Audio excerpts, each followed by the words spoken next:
नमस्कार, मेजवानी घरची चवमध्ये आपलं स्वागत। आज मी नारबा माशाची रेसिपी दाखवणार आहे।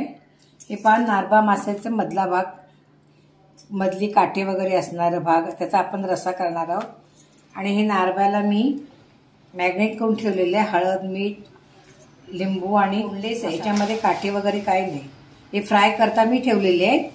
आता आपल्याला नारबा माशाचा रस्सा करायचा आहे आपल्याला कोकणी टाइप। मी कोकणी टाइप रस्सा करण्याकरता ओलं खोबरं आहे अर्धी वाटी, नारळाचं चव, लसूण, त्रिफळा, एक छोटा कांदा, कोकम, धणे आणि मिरची ही मी भिजत घातलेली होती ते आहे, हळद, चवीनुसार मीठ आणि फोडणीसाठी तेल आणि लसूण। आता आपण हे सर्व वाटून घेऊ, हे कोकम सोडून।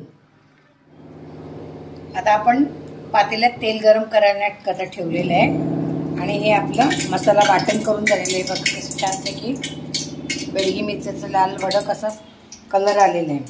आता आपण तेल तापलेलं आहे, याच्यामध्ये लसूण फोडणीला घालूया। लसूण तडतडलेलं आपण आता याच्यामध्ये मसाला हा घातलेला आहे। जसा रस्सा करायचा असेल, हे बघा आपण मसाला ह्याच्यामध्ये घातलेला आहे। आपल्याला याच्यात थोडी हळद घालूया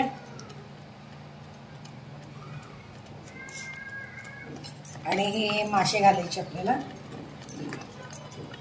आता आपल्याला जेवढं रस्सा करायचा आहे त्या प्रमाणात पाणी घालायचं आहे आणि चवीनुसार मीठ घालायचं।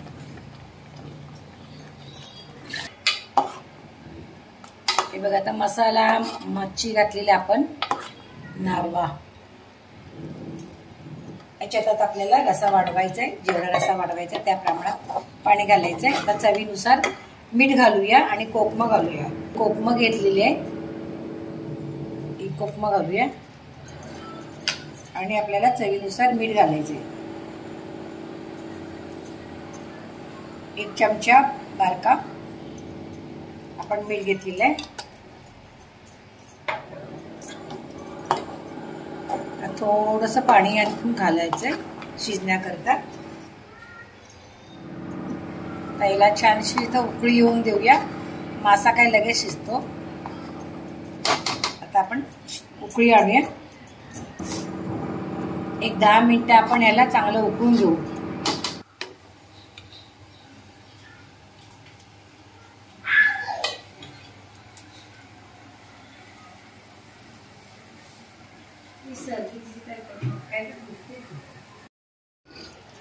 हे बघा, आता आपल्या नारबा माशाचा रस्सा झालेला आहे। हे बघा, मासा छानपैकी शिजलेला आहे। आता गॅस बंद करते